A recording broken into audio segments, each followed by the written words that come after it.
Hi, this is Randy. Welcome to my channel. Glad to have you. Omega times, the end times, all right? But God is good. God has been good to me. I'm sure He's been good to you. I hope you're having a wonderful day. Today we're going to talk about friends, kind of inventorying your friends and seeing where you're at in life. And so we're going to try to do that right now. And if you have an opportunity, if you'd subscribe and give me a thumbs up, at the end, you can either hit the button while it's on, or at the end there'll be my picture will be there and you can hit it and subscribe at the end. Today we're going to talk in 2 Corinthians chapter 6 and verse 14.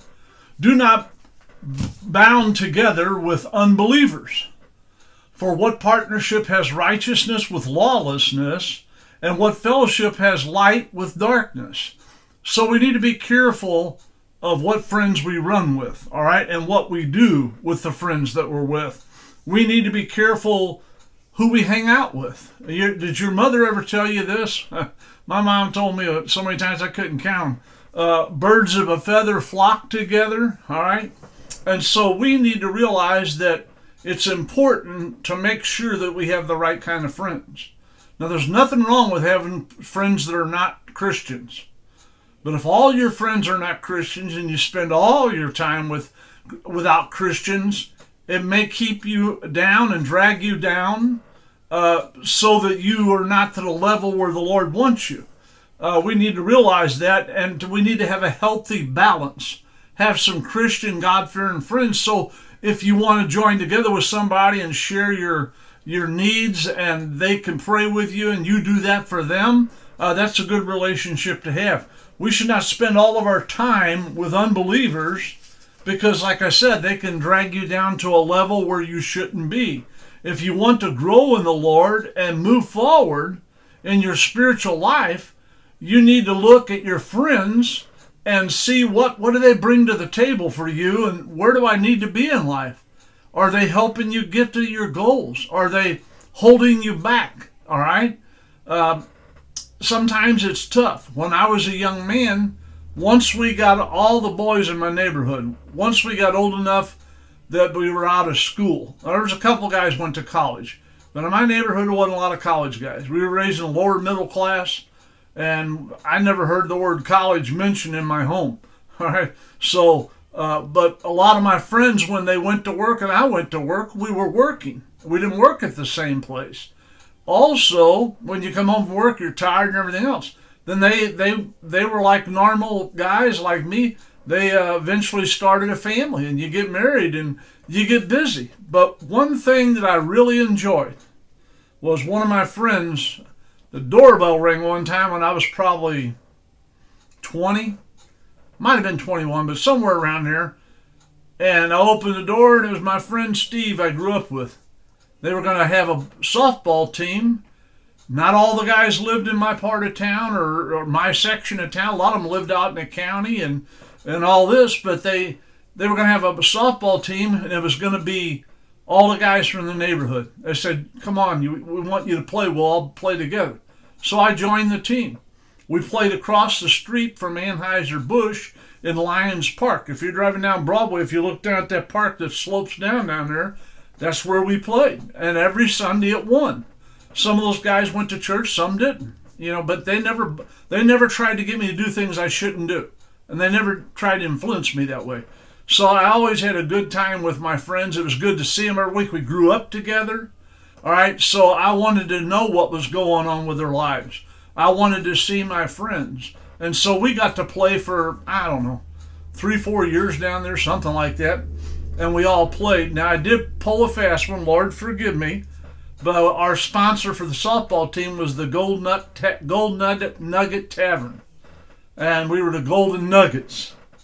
But I cut the patch off my shirt that said Golden Nugget Tavern. It just said Golden Nuggets across the front with May on the back with the number 3. I always used number 3. I always played number 3. And so my mom never knew, even though we only lived a block away from that place. I guess she didn't put 2 and 2 together. But I played with them, and I didn't have the tavern part on my uniform. But I wanted to be around my friends. To this day, if one of them called me and said, I'm sick. Could you come to the hospital? Or, would you pray for me and my family? I would do it in a heartbeat. I love all those guys I grew up with. Don't know where most of them are at, but I'd still do something for them if I could, because we grew up together and we took care of each other. Nobody bullied us. Nobody came in our neighborhood and gave us trouble, because we were all together and we took care of one another. Those are kind of friends, you make for a lifetime. You don't forget those friends from when you was a kid. At least I don't. You must ask yourself, if I want to grow in the Lord, and if I want to get to the next level in the Lord, can I do it with the friends that I have? All right? Like I said, not all your friends need to be Christians, but they shouldn't be friends that try to influence you. And a real quick example, if they knew that you used to drink alcohol and it became a problem for you, and you gave your heart to the Lord and you're trying to abstain from it, then they wouldn't ask you to go to the bar. And they wouldn't try to hand you a bottle of beer after the ball game and all that. They wouldn't do that to you, because they're your friend. All right? Your friends ought to try to lift each other up and support them. And if one of them has a problem, you sure want to help him in that area, not hinder him. You can talk to your friends from your past, from when you were young, people that you used to run with, and you don't see them a whole lot right at this point in your life, but you want to see them, you want to talk to them. There's nothing wrong with them. Nothing wrong with reaching out to your friends. Nothing wrong having a relationship. I got about 6 or 7 people on my Facebook page that I went to grade school with, went to high school with. And some of them I didn't see since high school, but some of them, like I said, I played on the ball team. But a lot of the guys that played on my ball team went to Shepherd School, and I went to Garfield. Never figured that out. We only lived about a block or two from each other, but they wound up going to a different school than I did. But most of my friends weren't in Garfield, a few, but I still have one of them, 4 or 5 of them that are on my Facebook page, and we keep in touch, and I get to see their families. That's one thing that's nice about Facebook. People always knock the internet. But the nice thing about it is I don't have to sit down and write a long letter to somebody. I can send them a message there, or I can comment on the pictures of their grandchildren or the pictures of their children or whatever they're doing, and I can comment and they can comment. We can keep in touch with each other. It's so nice, to have 250 people that you can reach out to anytime you want and get a hold of them, And also, if you need prayer, a lot of them will pray for you. And that's a wonderful thing. I look at it positively. I don't accept people I don't know. I just don't do it, because I'm going to post pictures of my children, my grandchildren, my great-grandchildren, stuff about this and that. So I don't accept many people I haven't met in person or didn't know. But that, you choose your database of friends you want to have around you. You can talk to friends and have a good time with them. Proverbs 18:24. A man that hath friends must show himself friendly. There is a friend that sticks closer than a brother. If you want to have friends, you have to be friendly. Now, when I was a kid, my dad was a pastor. And they would tell me, don't get real thick with people, because a lot of families get hurt. Like if my mom had a real good friend in the church, a lot of the women say, oh, they just got a clique. She likes her. She don't care nothing about the rest of us. Stuff like that. I don't know why people always done that, but my mom and dad said, you just got to be careful to choose your friends and be friendly with everybody and all that. And I tried to. But I had a family that had 4 brothers in it and no daughters. And 2 of those guys were close to me. And to this day, Terry and Bobby are 2 of the best friends I've had from my life in the church. I have church friends and then people that didn't go to our church. But a lot of people didn't go to our church were Christians. They just didn't go to our church, if that makes sense to you. But because I was a pastor's son, they don't want you to be in a clique or whatever. Well, my best friends, those 4 boys, we went hunting together several times. Their dad taught me how to hunt rabbit, how to hunt quail. He took me fishing. He was really good to me. He took me under his wing. My dad was real busy with the church. We had a big church. So George was so good to me, and I appreciated that. And him taking me, and towards when we got a little bit older in the late 20s, the 2 oldest boys got married and moved further away from their mom and dad. But I went to their mom and dad's house for years and years, and me and Terry and Bobby are still friends today. We still communicate with each other, and we grew up together in the church. But I didn't have a whole lot of close friends in the church. Then when I pastored, same thing. If I got friendly with one family, some of the other families says, "Oh yeah, you like them the best." You went over their house and had a barbecue or whatever, and it became a problem. So the point is, it was hard for me to make a lot of close friends because I didn't want jealousy in the church and people to get their feelings hurt and all that. Then when I worked in the car business as a manager for 25 years, I couldn't be buddy-buddy with my employees because I might have to correct them.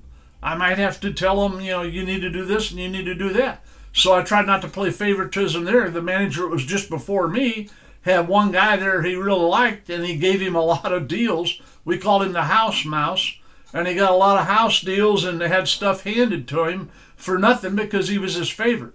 When I became the manager, I told him, look, here's a list, and I put up on my door. Every salesman. If I have a customer come in and ask for me, it's going to be an easy sale. Guess what? That guy on the list gets the deal. Then he goes to the bottom, the next guy comes up. He gets the deal. Then he goes to the bottom, the next guy comes up.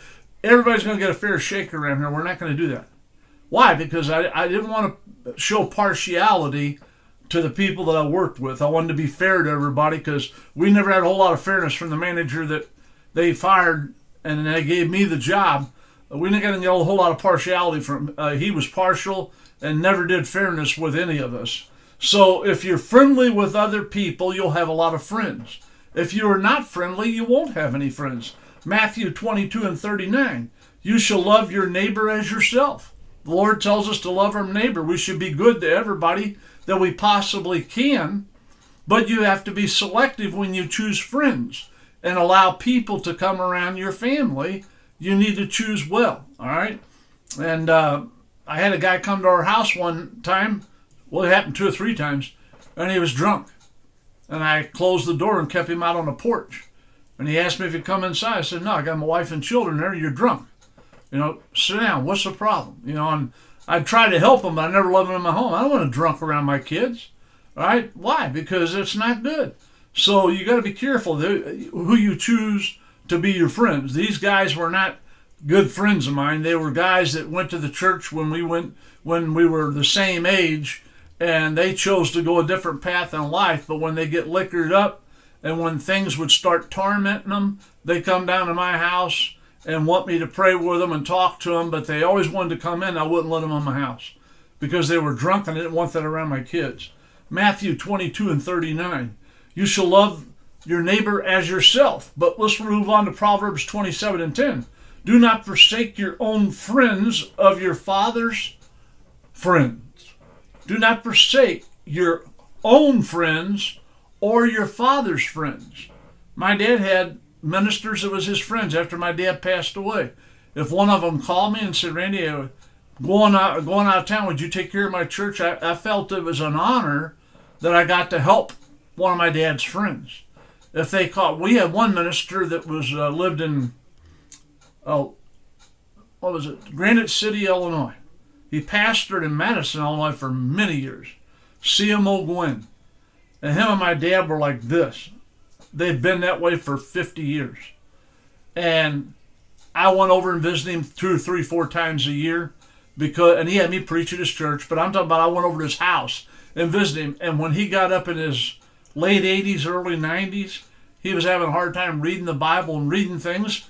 And I worked in a factory that made lamps that were for doctors, libraries, the government.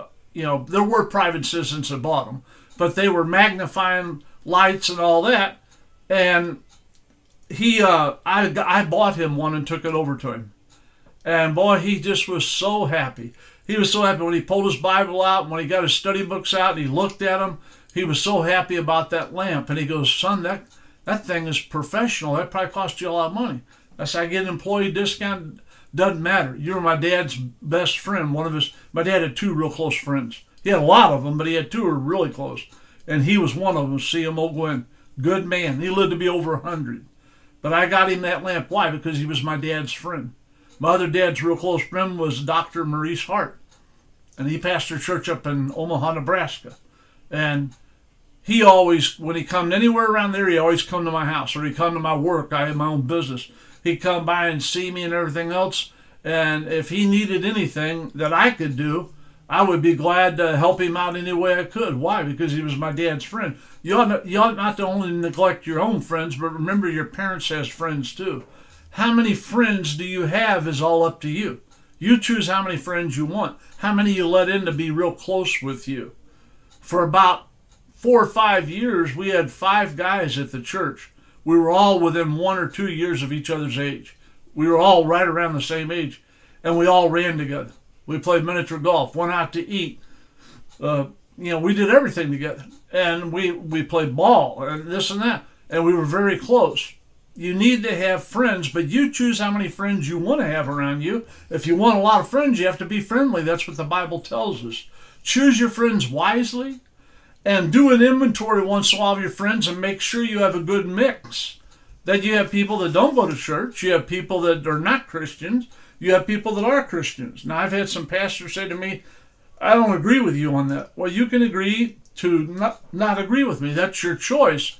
How are you ever going to win anybody to Christ? How are you ever going to be able to reach out and pray for anybody when they're in need if you don't have any friends? All right, you got people that are friends that are not Christians. All right, how many times on my job, I couldn't tell you, I don't have it, more than my fingers and toes. On my job, did I have customers or people that worked for me would come in and say, boss, you got a second? And they always called me boss. I didn't ask them to do that. They just did it. All right. It made me feel a little uncomfortable, but that's what they did. So he said, boss, can I talk to you? I said, sure. And he had me close the door and sit down. So what's up? And I thought it was something to do with work. No, he was having problems at home. And he was pretty upset. He wanted me to pray for him. He said, I know that God hears you. You don't listen to a guy like me. I don't ever go to church. I haven't went to church since I was probably 12. And he said, I don't have no relationship with God. But man, I could sure use prayer. I have faith in you. You don't know how that makes you feel when you hear that from your employees privately. And so I prayed with him. And I gave him advice. And I had other employees over the years that come to me and close my door and say, I need to talk to you. I say, okay, hey, I'm having problems. I see you reading your Bible in lunch hour. I know you're a minister. Could you pray for me? I need prayer. I need help in my family. I'm having problems with my kid. I'm having problems with my wife. I'm having health issues, whatever it may be. But they came to you. If you have friends and you show yourself friendly to people, even people that are casual friends you work with, all right? And I'll tell you one last one. When I worked in a factory for 11 years, I had one guy who really made fun of me a lot because of my religious beliefs and because I was a Christian. He made fun of me over and over. Bible thumper, holy roller, preacher's kid. It just went on. He always was taking shots at me. So anyways, one day on our lunch hour, I was over at a place by myself in my own department, and he comes walking up and he said, you got a minute? I said, yeah. And he pulls a box over and sits on it, and he proceeds to tell me that his wife is real bad sick. And he was wanting to know if I could pray for his wife. He said, so I said, sure. I said, what's her name? And he told me. I said, there's nobody back here, me and you. We'll pray right now. So I bowed my head. He bowed his. I prayed. And when I lifted my head up, he had tears in his eyes. And he said, I really appreciate that. I said, no problem. I'll keep praying for her. Let me know how she gets. And then when he put the box over and started to walk away, he goes, I didn't think you would pray for me. I said, why? He goes, I really dug into you a lot, dug the spurs in. I thought you wouldn't. I said, hey, you're teasing me. I don't like a lot of the things you say, but we work together. If I laid you out here in the aisle, I'd lose my job. All right? You're not worth that to me. So I move on. I said, but no, anytime you or any of your family needs prayer, you come to me, I'll pray for you. The Bible says to love even your enemies. And then he told me, he said, well, I'm not going to be your enemy anymore. And from that day on, he never called me funny names anymore. He called me by my name. And he never once. Of course, I had a nickname that stuck with me through the years since I was a kid, and he found out about it because a couple of the guys I grew up with wound up at the same place I did to work, which was unbelievable when we saw each other. But I was there first, and he called me Boo, and that's what everybody called me, Boo, B-O-O. And so I let him know, hey, I'd be happy to pray for your wife. Why? You can't reach people if you don't show love to people. You can't reach people if you think you're better than them. And you have to choose your friends wisely, but there are casual friends like him. I had to work with him. We were in the same department. But that being said, he was still a guy that needed prayer for his wife, and I was more than happy to pray for her. You don't grind an axe on people when they're down. See, that's what the Christians have to show love to people that despitefully misuse you. Not building myself up, but I can talk about me, I don't know about you. Always inventory your friends and make sure you have a good balance, a healthy balance of friends in your life. Thank you so much. At the end of this, there'll be a little picture of me comes up over there in the corner, and in another video, if you want to watch that video, it would help me out. But if you would click on that picture of me, or if you hit the red button, subscribe and share it with somebody and give me a thumbs up. It'll help me get it pushed out to other people. Thank you for your time this time. Till next time, old Rev May is going to sign off. You have a wonderful day and God bless you.